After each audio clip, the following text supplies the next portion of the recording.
I'm Kevin Kruse, and these are the top 5 stories on the future of work and what they mean for your organization, your team, and for yourself. Story number 5 this week comes in from Fortune magazine. They say every CEO is a wartime CEO now, regardless of geopolitical conflict. This has nothing to do with the Iran war. It is the state of being for CEOs in these crazy times. They interviewed UiPath CEO Daniel Dines, who said, "We treat this time as wartime. Implement decisions faster, don't wait. Urgency is the new operating mode." Now, for a while now, I've been talking about these new times, starting really with the pandemic, early 2000, but accelerated with the AI transformation that's hitting all of us. We're moving from VUCA to BANI, B-A-N-I. This BANI model stands for brittle, anxious, nonlinear, and incomprehensible. I always teach people that we need, in this new age, we need to become future casters, which on the one hand, we need to paint and share compelling future vision. On the other hand, we need realism, the crazy times we live in, the danger to our organizations, and that we must move with agility and urgency. Speed is becoming a highly valued thing. I challenge you today, talk to your team about this idea that all CEOs are wartime CEOs. Should all managers be wartime managers? What can you do on your team to make sure you're keeping up with the pace of change? Story number 4 this week. It's new survey data coming out of Anthropic, the ones who create Claude AI. They asked 81,000 people what they want from AI and what their fears are. This is the largest AI survey ever conducted. And what they found was where AI has delivered is things like productivity, cognitive partnerships, learning, research, emotional support even came in at 6.1%. 1 out of 5 people are basically saying it hasn't delivered. 1 out of 5. And then what are people worrying about? What are they scared of? Unreliability, hallucinations, mistakes, impacted jobs, economy, cognitive atrophy, and on down the line. I would challenge you personally to look at where it's delivered. Think about where is it delivered for you. Maybe you've gotten some productivity gains, but aren't using it as a learning partner. Maybe instead you're chatting with it, for emotional support. I know a lot of people that are doing that, but aren't getting productivity gains. Use this punch list of how other people are using it to explore and expand your own capabilities. And since AI enablement is critical to organizations and teams, reflect on these common worries. What are people worried about? And realize these are the worries of your teammates, of your colleagues. What can you do to address them so that they can unlock the AI gains themselves? Story number 3 this week, again from Anthropic. So they released this study, Labor Market Impacts of AI, predicting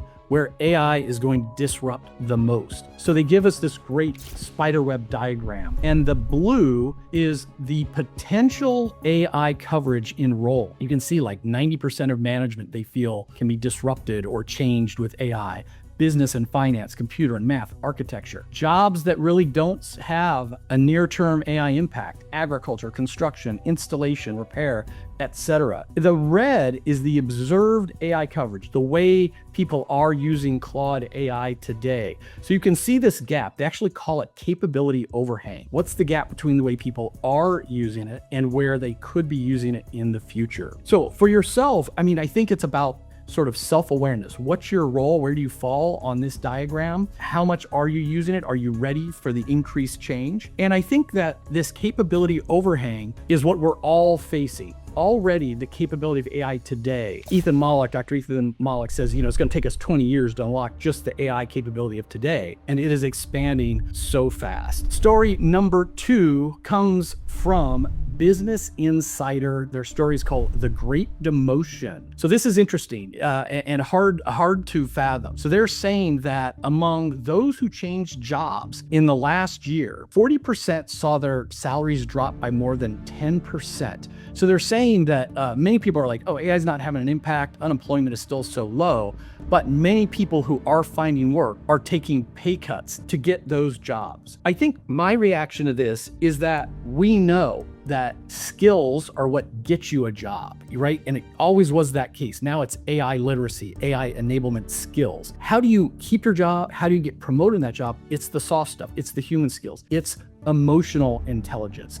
Hard skills get you the job. Soft skills, I don't like that term, power skills, will help you to get promoted. On that note, before I go to story number 1, I want to remind you that if you want to develop your colleagues' emotional intelligence, we are moving into an AI world where the human skills matter more than ever before. Visit leadx.org to learn about emotional intelligence keynotes, workshops, train the trainer programs, all built around Dr. Travis Bradberry's new book, The New Emotional Intelligence. Story number 1. I want to end on a slightly more optimistic note from my friend, HR analyst Josh Bersin. He is talking about the rise of the super worker and how AI makes every employee more important than ever before.